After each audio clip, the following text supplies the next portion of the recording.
A train departed in 1952 and never returned, until last night. No one on board has aged, but the first sound that pierced the quiet evening air of Willow Creek wasn't the usual hum of crickets or the distant rumble of highway traffic. It was something else entirely, a deep, rhythmic chuff-chuff-chuff that made old-timer Bill Henderson drop his coffee mug on his porch steps. Steam trains hadn't run through Willow Creek in over 40 years. Bill squinted through the gathering dusk, his weathered hands gripping the porch railing. The abandoned railway station sat like a forgotten monument at the edge of town, its windows boarded up, its platform cracked and overgrown with weeds. But now, impossibly, a brilliant white headlight was cutting through the evening mist, growing larger and brighter with each passing second. "Martha!" Bill called to his wife inside. "Martha, you need to see this!" The whistle blew, a long, mournful sound that seemed to echo from another time. Windows began lighting up across Willow Creek as residents emerged from their homes, drawn by the impossible sight. Children pressed their faces against glass, while adults stepped onto porches and sidewalks, their conversations dying mid-sentence. The train was magnificent and terrifying all at once. Black as midnight with brass fittings that gleamed in the headlights' glow, it moved with the confident power of a machine that had never known doubt. Steam billowed from its smokestack in great white clouds, and the rhythmic clatter of its wheels on the tracks created a symphony that belonged to a different era. But it was the cars that made people's hearts skip, passenger cars with elegant curves and windows that glowed with warm, golden light. Through those windows, silhouettes moved. People. Actual people, sitting in seats, looking out at the world with what appeared to be curiosity and wonder. As the train approached the station, its whistle shrieked again, and then, with a tremendous hiss of steam and screech of brakes, it came to a stop. The sudden silence was deafening. For a moment, nobody moved. The entire town seemed to hold its breath. Then the doors opened. The first person to step down was a woman in her 30s, wearing a navy blue dress with white polka dots, her hair styled in perfect victory rolls. She looked around with wide eyes, as if she couldn't quite believe what she was seeing. Behind her came a man in a brown suit and suspenders, his hair slicked back with pomade, followed by children in knee-high socks and saddle shoes. One by one, they emerged from the train, 78 souls in total, all dressed as if they'd stepped out of a 1950s photograph. The women wore circle skirts and cardigans, their lips painted in deep reds. The men sported high-waisted trousers and bow ties, their shoes polished to a mirror shine. Children clutched dolls and toy cars that looked brand new despite being decades old. But it wasn't their clothing that made the gathering crowd gasp. It was their faces. Not one of them looked a day older than they should have in 1952. "My God!" whispered Sarah Chin, who owned the local diner. That's impossible." The woman in the polka dot dress, who would later introduce herself as Dorothy Mills, took a tentative step forward. Her voice, when she spoke, was clear and confused. "Excuse me," she said, addressing the crowd that had gathered around the station. "What year is this?" The question hung in the air like smoke. Bill Henderson, now standing at the front of the crowd with his wife Martha clutching his arm, cleared his throat. "It's 2024, ma'am.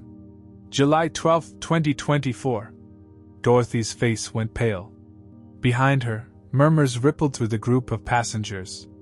A man with graying temples, the conductor, judging by his uniform, removed his cap and ran his fingers through his hair. That's not possible," Dorothy said. "We left Chicago this morning. It was March 15th, 1952. The journey was supposed to take 4 hours." "Ma'am," Martha Henderson said gently, stepping forward. "The Blackwood Express, it disappeared in 1952. My grandfather used to tell stories about it. Said it vanished without a trace, taking everyone aboard with it." The passengers looked at each other with growing alarm. A young mother clutched her toddler closer, while an elderly man, though he looked no older than 60, sat down heavily on a nearby bench. "Disappeared?" The conductor's voice was barely a whisper. "But we were just traveling. I remember looking out the window and seeing the strangest fog.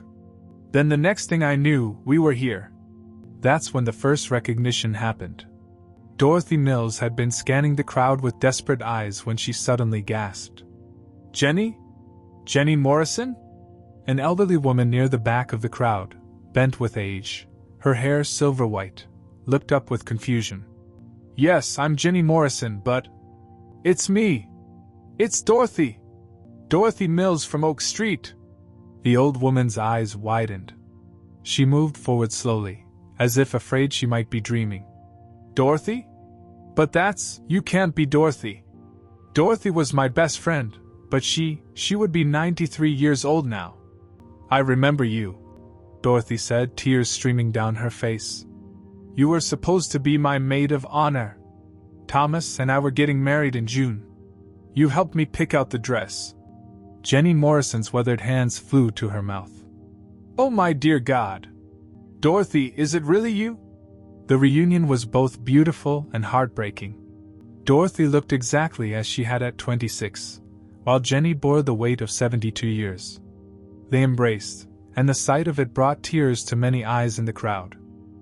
But it was only the beginning. More recognitions followed. A passenger named Robertson discovered that Sarah, the diner owner, was his great-niece. A young man named Michael found his infant son, now a grandfather himself, standing in the crowd with tears streaming down his face. The stories that emerged were fragments of interrupted lives. Dorothy had been traveling to meet her fiancé in San Francisco. Robert had been returning from a business trip. Michael had been moving to start a new job. A family of 5 had been relocating to California for the father's work at an aircraft factory. All of them remembered the same thing, a strange, thick fog that had rolled in during the afternoon, obscuring the landscape outside their windows. They remembered the train slowing down, the conductor announcing that they were experiencing some mechanical difficulties. They remembered the fog growing thicker, until they couldn't see anything at all. And then, what felt like minutes later, they were here. As the evening wore on, the townspeople of Willow Creek opened their hearts and their homes. The community center was quickly converted into a temporary shelter. Women brought blankets and food, while men helped carry the passengers' few belongings, suitcases and travel bags that looked like museum pieces.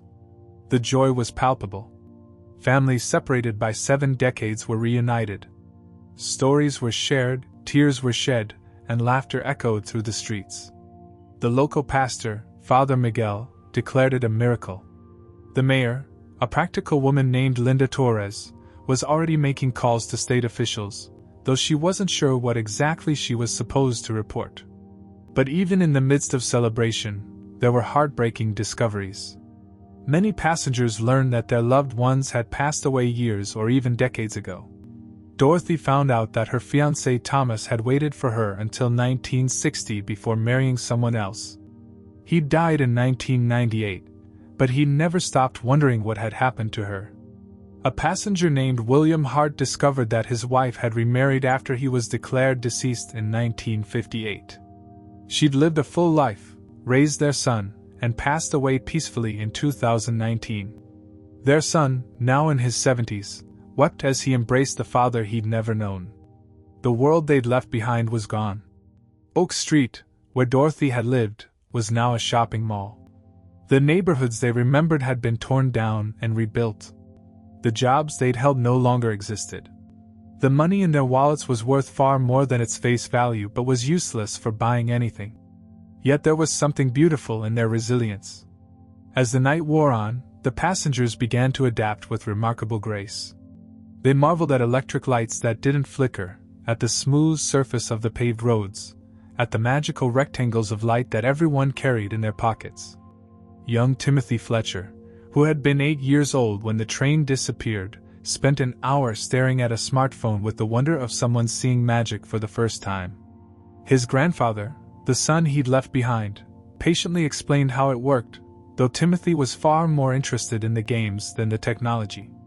As midnight approached, the passengers were settled into various homes and the community center. The train itself sat silent on the tracks, its steam dissipated, its headlight dark. It looked almost ordinary now, like a museum exhibit that had been placed on the wrong tracks. But Walter Kowalski, The conductor couldn't sleep. He stood by the window of the mayor's guest room, staring out at the locomotive that had carried them through time. Something nagged at him, a memory that felt important but refused to come into focus. He remembered the fog, of course. But there had been something else. Someone else. A man on the tracks. Walter pressed his forehead against the cool glass, trying to remember.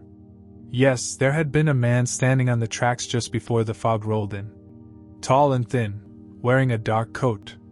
The man had been looking directly at the train, and when Walter had blown the whistle to warn him, the man had simply smiled.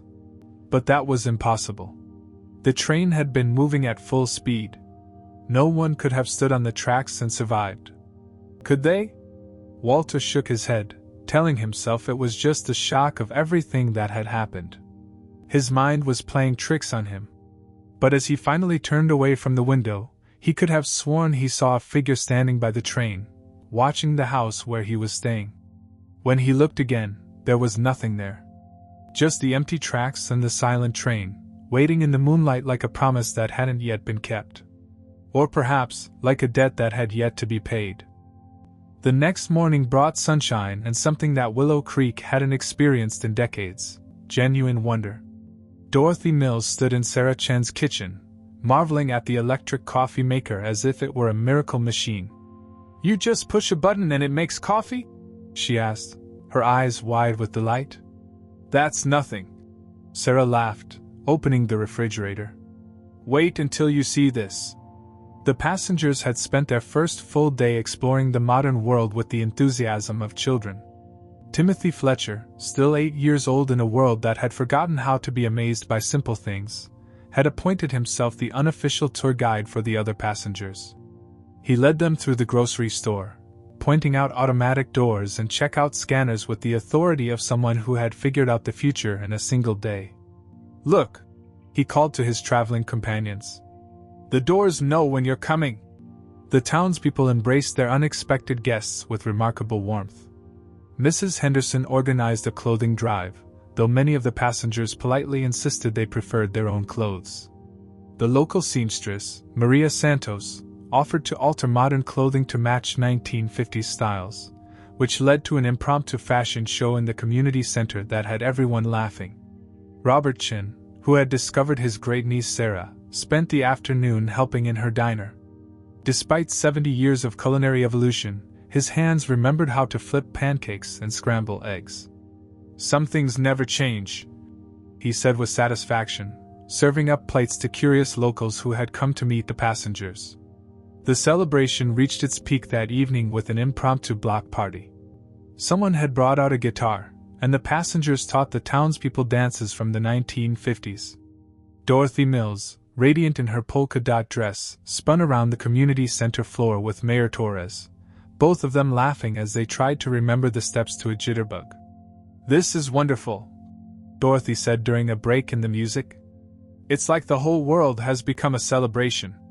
But even as the joy continued, small things began to go wrong. It started with Mrs. Henderson's cat, Whiskers, a fat orange tabby who had never missed a meal in his 8 years of life. Martha Henderson noticed he was missing when she went to put out his evening food. She called for him, searched the house, and asked the neighbors, but Whiskers had simply vanished without a trace. "Maybe he got spooked by all the excitement," Bill suggested, but Martha wasn't convinced. Whiskers wasn't the type to run away from anything, let alone a party. The next morning, Maria Santos discovered her elderly father, Carlos, sitting peacefully in his favorite chair on the porch. At first, she thought he was napping in the warm morning sun. It was only when she brought him his coffee that she realized he wasn't breathing. The doctor who examined him was baffled. "There's no sign of illness, no indication of heart failure or stroke," Dr. Williams told Maria. "He looks like he simply stopped. As if he just decided it was time to go." Carlos Santos had been 91 years old, and in reasonably good health. He'd been excited about the passengers' arrival, had attended the block party, and had even danced with Dorothy Mills. He'd gone to bed happy and apparently healthy. But the strangest disappearance happened on the third day. Jake and Emma Morrison, no relation to elderly Jenny Morrison, were a young couple who lived in the blue house on Maple Street. They were both teachers at the local elementary school, and they'd been among the most enthusiastic welcomers of the passengers. Emma had spent hours helping the children among the passengers understand modern toys and games. When they didn't show up for work on Thursday morning, the principal called their house. No answer. A colleague drove by and found their front door unlocked, Emma's purse on the kitchen counter, and 2 cups of coffee still warm on the table. Their car was in the driveway, their bed had been slept in, and there were no signs of struggle or hurry. Jake and Emma Morrison had simply vanished. "It's like they just evaporated," the police officer told Mayor Torres. "Left everything behind, wallets, phones, even their wedding rings were still on the nightstand." Most of the townspeople tried to rationalize the disappearances. Mrs. Henderson's cat could have wandered off. Old Carlos might have had an undetected heart condition. The Morrisons could have had a family emergency and left in a hurry, though that didn't explain the warm coffee or the unlocked door. But Anna Reeves, the town's librarian and part-time teacher, had always been the observant type. She sat in her small apartment that Thursday evening, a notebook open on her kitchen table, writing down everything she could remember about the past 3 days. Whiskers disappeared the night Dorothy Mills had dinner with the Hendersons. Carlos Santos died the morning after he'd spent an hour talking with passenger William Hart about the old days. Jake and Emma Morrison vanished the day after they'd hosted young Timothy Fletcher for lunch. Anna stared at her notes, a chill running down her spine. It was probably nothing. Coincidence. Grief playing tricks on a small town's collective mind. But she couldn't shake the feeling that something was wrong. That night, she walked to the railway station where the Blackwood Express sat silent under the stars. The train looked peaceful, almost innocent, but Anna found herself studying it with new eyes. Something about its presence felt different now, not magical, but somehow hungry. She was about to leave when she noticed Walter Kowalski standing near the engine, his conductor's cap in his hands. "Couldn't sleep either?" Anna called softly. Walter turned, and she could see the worry lines etched deep in his face. "Miss, can I ask you something?" "Of course." "Have you noticed anything strange since we arrived?" Anna hesitated. "Strange how?" "People going missing. Things not quite right." Walter's voice was barely above a whisper. "I keep thinking about the journey. About how we got here. And I remember something that doesn't make sense." He looked at her with eyes that held a terrible certainty. "There was a man on the tracks before we disappeared. I saw him clearly. He was waiting for us." Anna felt her heart skip. "What did he look like?" "Tall. Thin. Wearing a dark coat." Walter put his cap back on his head. "And he was smiling." As if summoned by their conversation, a figure stepped out of the shadows near the far end of the train. Tall and thin, wearing a dark coat, exactly as Walter had described. The man looked directly at them and smiled. Then he was gone, leaving only the whisper of wind through the empty station and the terrible certainty that their miracle had come with a price. Anna Reeves didn't sleep that night. She sat at her kitchen table until dawn, her notebook filled with dates, times, and names. What had started as curiosity had become something much more urgent after seeing the man at the station, a man who shouldn't exist, yet somehow did. By morning, she had a theory that made her stomach turn. She began her investigation carefully, starting with the town records. Anna had access to birth certificates, death records, and census data going back decades. What she found confirmed her worst fears. Every person who had disappeared, or died, had spent significant time with one of the passengers in the 24 hours before they vanished. Mrs. Henderson's cat, Whiskers, had spent the entire evening of the first day sitting on Dorothy Mills' lap during dinner. Dorothy had been delighted by the friendly cat, feeding him scraps from her plate and commenting on how much he reminded her of a cat she'd owned in 1952. Carlos Santos had spent an hour with William Hart, sharing stories about the old neighborhood. They'd laughed together, bonded over memories of corner stores and milk deliveries. Carlos had been animated, more alive than Maria had seen him in years. Jake and Emma Morrison had invited Timothy Fletcher to lunch, enchanted by his innocent perspective on the modern world. They'd spent the afternoon playing board games and telling him about video games, fascinated by his wonder at things they took for granted. But it was the timing that made Anna's blood run cold. Each disappearance had occurred exactly 24 hours after the strongest emotional connection was made. She needed to test her theory, but she couldn't risk anyone else's safety. Instead, she decided to confront the source. That afternoon, Anna found Walter Kowalski sitting on a bench near the train, staring at the locomotive with a mixture of longing and dread. "Mr. Kowalski," she said, sitting beside him, "I need to ask you about the man you saw on the tracks."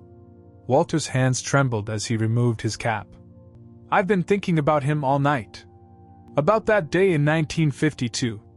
He paused, his voice growing distant. "We were running on schedule, about 2 hours out of Chicago. I was checking my watch when I saw him, just standing there in the middle of the tracks, maybe a quarter mile ahead. What did you do?" "I blew the whistle, of course. No one stands on active tracks and lives to tell about it. But he didn't move. He just stood there, looking directly at the train. At me." Walter's voice dropped to a whisper. "That's when the fog rolled in." Anna leaned forward. "Tell me about the fog." "It wasn't natural. Too thick, too fast. 1 minute the sky was clear, the next we couldn't see 10 feet in any direction. I slowed the train, but the fog just got thicker. And then..." Walter struggled with the memory. "Then I heard him." "Heard him?" "The man on the tracks. He was talking, but not to anyone on the train. He was talking to someone else, someone I couldn't see. And he was making some kind of arrangement." Anna felt her pulse quicken. "What kind of arrangement?" Walter met her eyes, and she saw the terrible certainty there. "He was negotiating. Talking about payment, about what would be owed. I heard him say something about equal exchange and balancing the books. Did you understand what he meant?" "Not then. But I think I do now." Walter looked at the train, then back at Anna. "We weren't supposed to come back. Something went wrong, or maybe something went right, depending on how you look at it. But our return, it's disrupted something. And now that something is collecting what it's owed." Anna opened her notebook and showed Walter her findings. His face grew pale as he read through the timeline, the connections, the pattern. "1 for 1, he whispered. "For every passenger who came back, someone else has to go." "But why these specific people?" Anna asked. "Why Mrs. Henderson's cat? Why Carlos Santos?" Walter was quiet for a long moment. "Because they formed connections. Real ones. The kind that bind souls together." He looked at her with haunted eyes. "The cat loved Dorothy. Carlos found a friend in William. Jake and Emma were ready to adopt Timothy if they could have. So the stronger the connection, the more likely they are to be taken. It's not random, Miss Reeves. It's deliberate. Whoever or whatever that man represents, he's choosing carefully. Taking the ones who would be most missed, who matter most to the passengers." Anna felt a chill run down her spine. "Which means the passengers who have formed the strongest bonds are putting people in the most danger." "Exactly. And there's something else." Walter stood up, walking to the train's engine. "I've been checking the locomotive every day since we arrived. The coal tender should be empty. We used everything on the journey. But it's not. It's full again." "What does that mean?" "It means the train is ready to leave. Someone, or something, is keeping it fueled and prepared." Walter's voice was grim. "We're not stuck here, Miss Reeves. We're being allowed to stay. For now." That evening, Anna watched the passengers at dinner in the community center. She saw Dorothy Mills laughing with Jenny Morrison, their friendship spanning decades in the space of days. She saw Robert Ching teaching his great-niece Sarah how to make dumplings the way their family had done for generations. She saw Timothy Fletcher playing with the local children, his innocent joy infectious. Beautiful connections. Precious bonds. All of them potentially deadly. Anna knew she had to act soon. But first, she needed to understand the rules of the game they were all playing. She needed to find out more about the man in the dark coat, about the arrangement he'd made, and about the price that was being paid. That night, she returned to the station, hoping to see the mysterious figure again. Walter joined her, both of them standing vigil by the train. "He's here," Walter whispered around midnight. "I can feel him watching." Anna scanned the darkness, her heart pounding. Then she saw him, a tall, thin silhouette standing at the far end of the platform. This time, she didn't let fear stop her.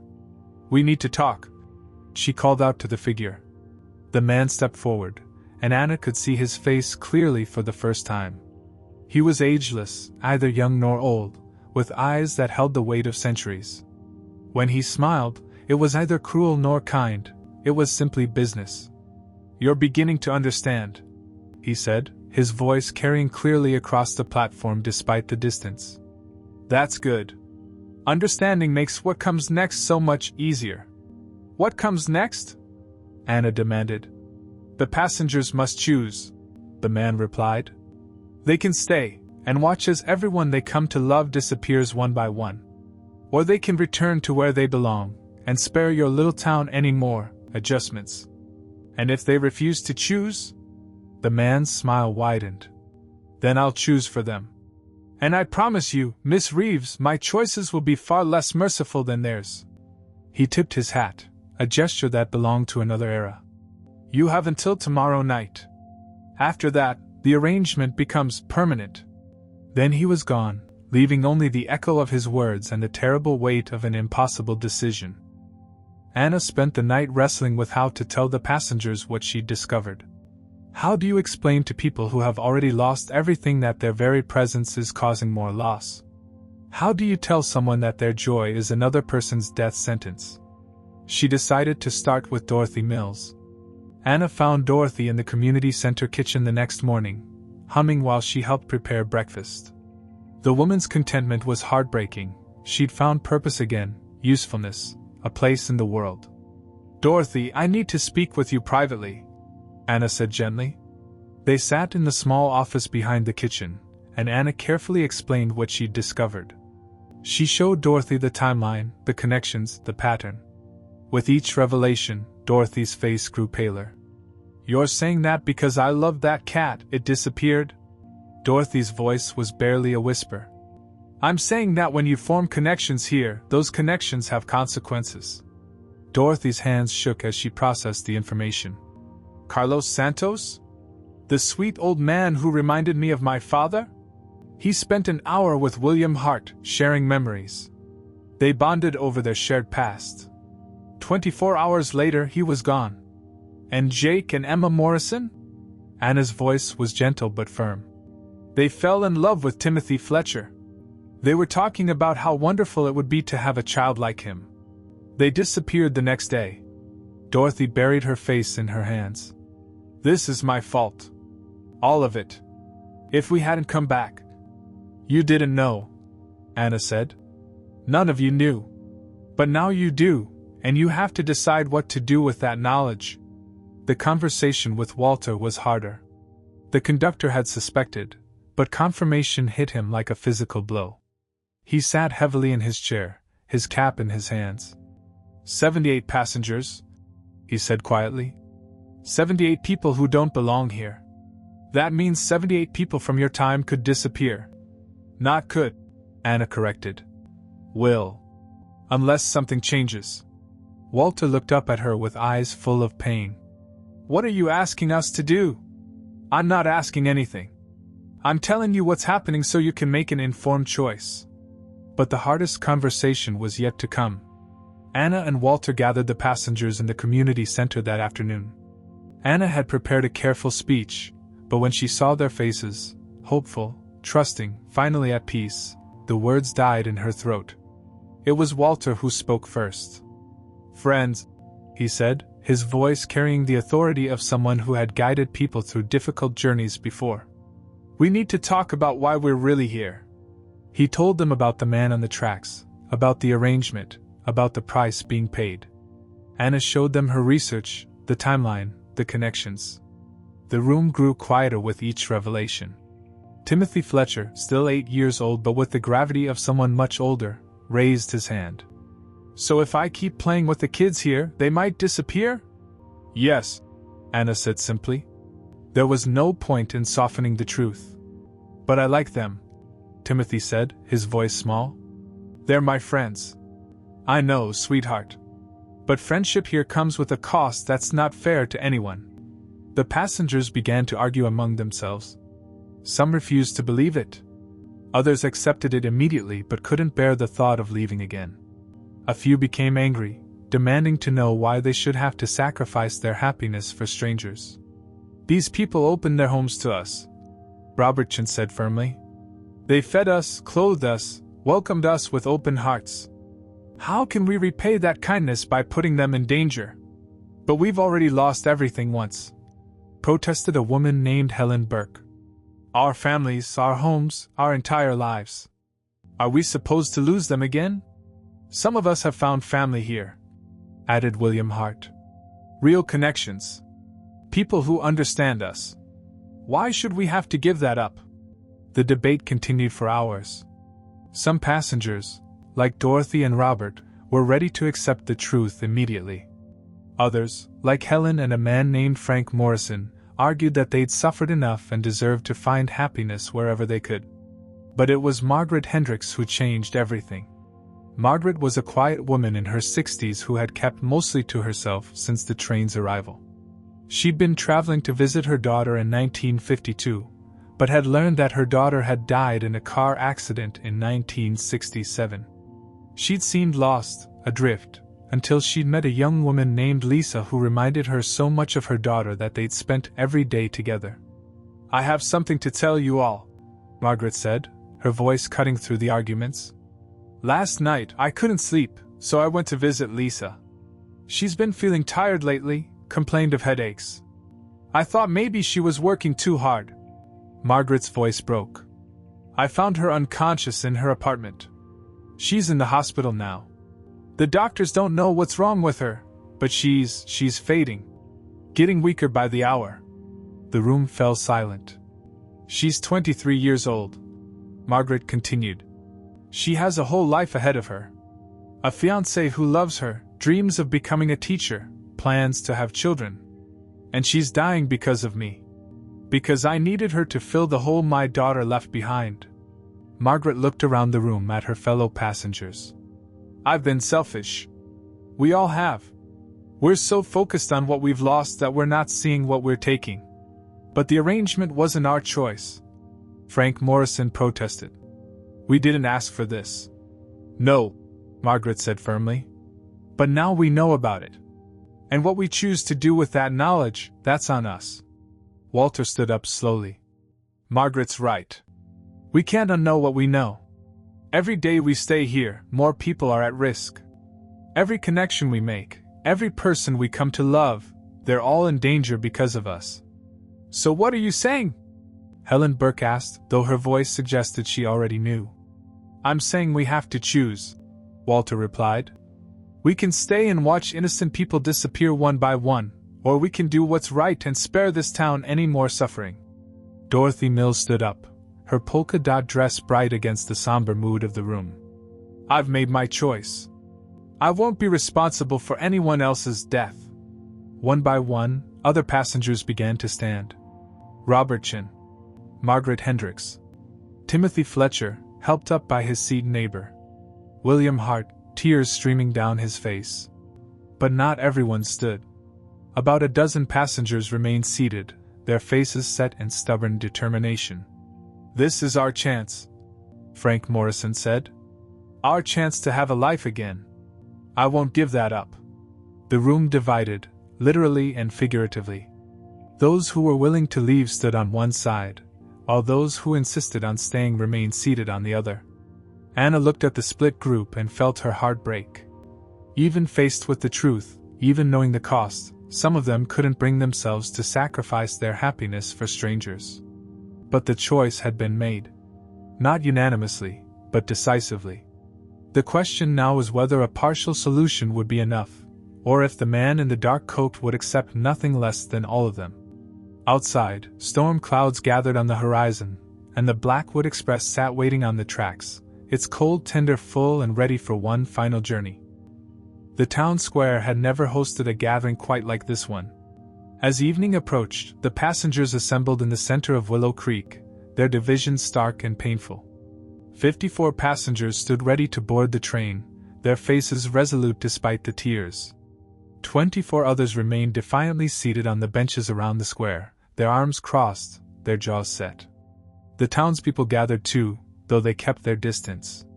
Word had spread about the supernatural price of the passengers' return, and while some didn't believe it, others had noticed the pattern Anna had documented.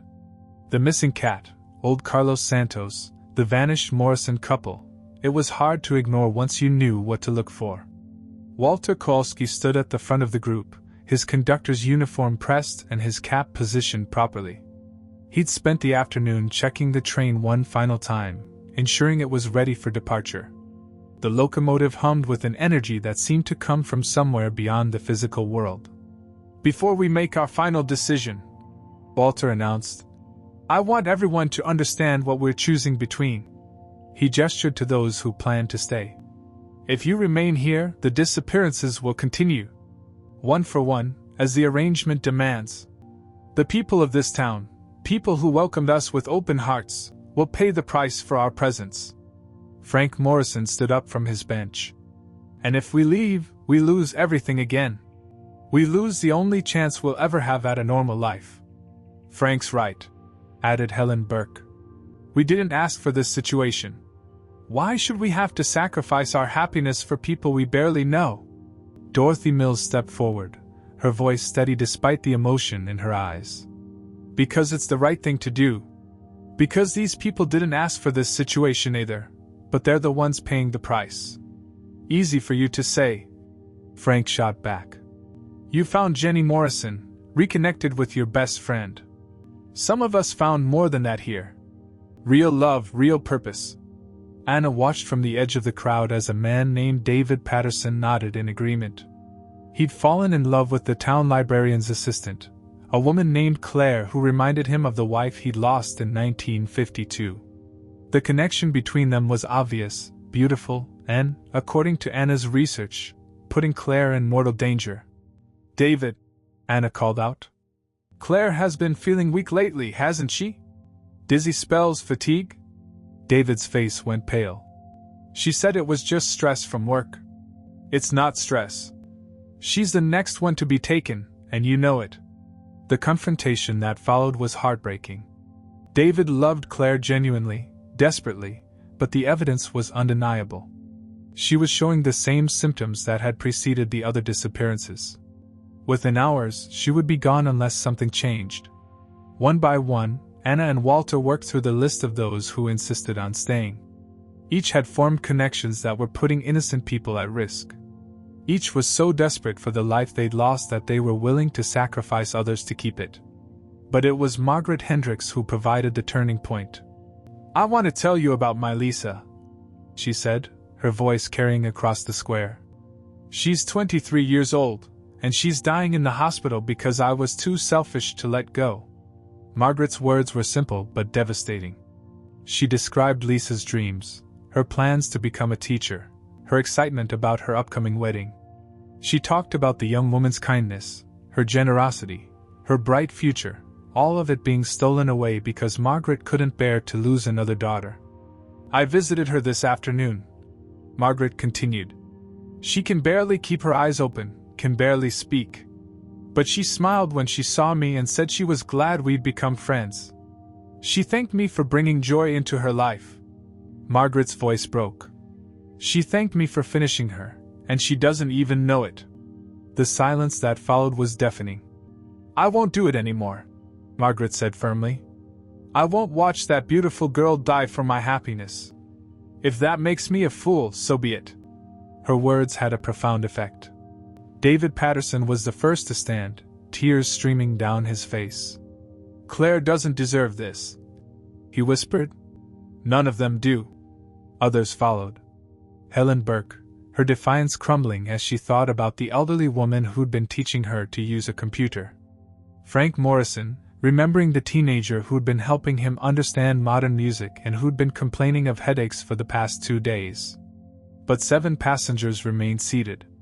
"We're not leaving," declared a woman named Ruth Collins. "We've suffered enough. If the price has to be paid, then so be it. We didn't create this arrangement." Walter approached the holdouts one final time. "I understand your choice," he said gently, "but I need you to understand mine. As the conductor of this train, I have a responsibility to all passengers. If you won't come willingly, then I'll make the choice for you." "You can't force us," Ruth replied. "No," Walter agreed. "But I can refuse to let the train leave without everyone aboard. And that means the disappearances continue for all 78 connections, not just 7. It was a bluff, but a convincing one. Walter's authority as conductor was absolute in this strange situation, and the holdouts realized they had no choice but to accept the majority decision. As the sun set over Willow Creek, all 78 passengers gathered beside the Blackwood Express. The townspeople who had befriended them came to say goodbye. Jenny Morrison embracing Dorothy Mills one last time, Sarah Chin hugging her great-uncle Robert, the children waving at Timothy Fletcher through their tears. "Will we remember this?" Timothy asked Walter as they prepared to board. "I don't know," Walter admitted. "But they will. And that might be enough." The passengers climbed aboard the train for the second time in their lives, each of them carrying the weight of an impossible choice. Some boarded willingly, accepting their sacrifice as necessary. Others climbed the steps reluctantly, angry at the unfairness of it all but unwilling to watch innocent people die for their happiness. Walter took his position at the engine, his hand on the throttle. Through the window, he could see the townspeople gathered on the platform, their faces a mixture of grief and gratitude. In the crowd, he spotted the man in the dark coat, no longer hiding in shadows. The mysterious figure nodded once, a gesture of acknowledgement that the arrangement was complete, the debt settled. Walter pulled the whistle cord one final time, the mournful sound echoing across Willow Creek like a goodbye to a world they were leaving behind forever. The train began to move, slowly at first, then with gathering speed. Steam billowed from the smokestack as the Blackwood Express carried its passengers away from the life they'd briefly known and toward whatever waited for them in the spaces between worlds. Behind them, the town lights grew smaller and smaller until they disappeared entirely, swallowed by the same mysterious fog that had taken them 72 years ago. The first light of dawn painted the empty railway tracks in shades of gold and amber. Where the Blackwood Express had stood just hours before, only parallel lines of steel remained, stretching into the distance like a path to nowhere. Anna Reeves sat on the station platform, her notebook closed in her lap, watching the sunrise paint the sky in impossible colors. She'd been there all night, unable to leave, unable to fully process what she'd witnessed. The train's departure hadn't been like a normal locomotive pulling away, it had simply faded, growing more translucent with each turn of the wheels until it became part of the morning mist itself. The silence was profound. No whistle, no clatter of wheels, no hiss of steam. Just the gentle sounds of a small town waking up, birds singing, dogs barking in the distance, the soft rumble of early commuters heading to work in the larger towns nearby. But there was something else in that silence, a sense of completion, of balance restored. Anna opened her notebook one final time and made her last entry, 6:23 a.m. The train is gone. The passengers chose sacrifice over selfishness. The arrangement is complete. Footsteps on the gravel behind her announced the arrival of others who couldn't sleep. Jenny Morrison, moving slowly with her walker, came to sit beside Anna. Behind her came Sarah Chin, Mayor Torres, and a dozen other townspeople who had been touched by the passengers' brief presence. "Are they really gone?" Jenny asked, her voice barely above a whisper. "Yes," Anna replied. "For good this time, I think." Jenny nodded, tears streaming down her weathered cheeks. "Dorothy was just like I remembered her. Exactly like I remembered her. For 3 days I had my best friend back." Sarah Chin wiped her eyes with her apron. "Uncle Robert taught me how to make real wontons, the way our great-grandmother used to make them. I'll never forget the way his hands moved, like they remembered every fold. Other stories emerged in the quiet morning air. The children talked about Timothy Fletcher, who had shown them how to play marbles and hopscotch with the pure joy of someone discovering fun for the first time. The teenagers spoke of Michael Hart, who had listened to their music with genuine curiosity instead of the dismissive attitude they expected from adults. "They gave us something," Mayor Torres said thoughtfully. "Even knowing the cost, even for just a few days, they gave us something precious." Anna understood what she meant. The passengers had brought more than just their vintage clothes and old-fashioned manners. They brought a sense of wonder, appreciation for simple things that the modern world had forgotten. They'd shown the townspeople what it meant to be truly grateful for small kindnesses, genuine connections, and the magic of everyday moments. Dr. Williams arrived around 7 o'clock with news that made everyone's hearts lighter. "Lisa woke up this morning," he announced. "Full recovery. It's like whatever was draining her strength just stopped." The relief was palpable. Not just for Lisa, but for what her recovery represented. The arrangement was truly over. The debt had been paid, and no more innocent people would suffer for the passengers' return. As the morning progressed, more townspeople came to the station. Some brought flowers, others just stood quietly, paying their respects to the travelers who had chosen to leave rather than endanger their new friends. Children drew pictures with crayons, steam trains and people in old-fashioned clothes, their stick-figure faces smiling. Mrs. Henderson arrived with a cardboard box. "Whiskers came home this morning," she announced, her voice thick with emotion. "Just walked through the cat door like nothing had happened. But I found this under his favorite sleeping spot." She opened the box to reveal a small, polished stone that seemed to shimmer with its own inner light. "I think it's a gift. A way of saying thank you." Other returnees brought similar stories. Jake and Emma Morrison had awakened in their own bed that morning, confused but unharmed, with no memory of the past few days but a strange sense of peace. Carlos Santos' family called to report that they'd found a letter in his handwriting on his kitchen table, a letter he couldn't have written, since he'd been gone for days, expressing his love for them and his contentment with a life well lived. The mysterious returns weren't frightening, they felt like blessings, like the universe correcting itself and healing the wounds that the supernatural arrangement had created. By afternoon, news vans had arrived from the larger cities, drawn by reports of the impossible train and its passengers. But when the reporters tried to interview the townspeople, they found a remarkable unity of purpose. Everyone had the same story. Nothing unusual had happened in Willow Creek. Just a community celebration that had brought people together.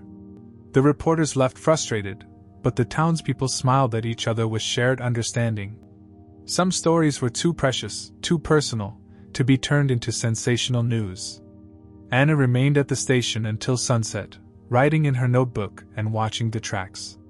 As the last light faded from the sky, she felt a presence beside her, not threatening, just final. The man in the dark coat stood at the edge of the platform, but he looked different now. Less imposing, more tired. Like someone who had finished a long and difficult job. "It's over," he said simply. "The debt is paid, the balance restored. What happens to them now?" Anna asked. "The passengers?" The man considered her question. "They go where they were always meant to go. The place between places, where time doesn't move forward or backward but simply exists. They'll be together, and they'll be at peace. Will they remember us?" For the first time, the man's expression softened. "They'll remember the choice they made. They'll remember that when it mattered most, they chose love over possession, sacrifice over selfishness. That's not a small thing, Miss Reeves. That's everything." He tipped his hat one final time, a gesture of respect rather than mere politeness. "Thank you for helping them understand.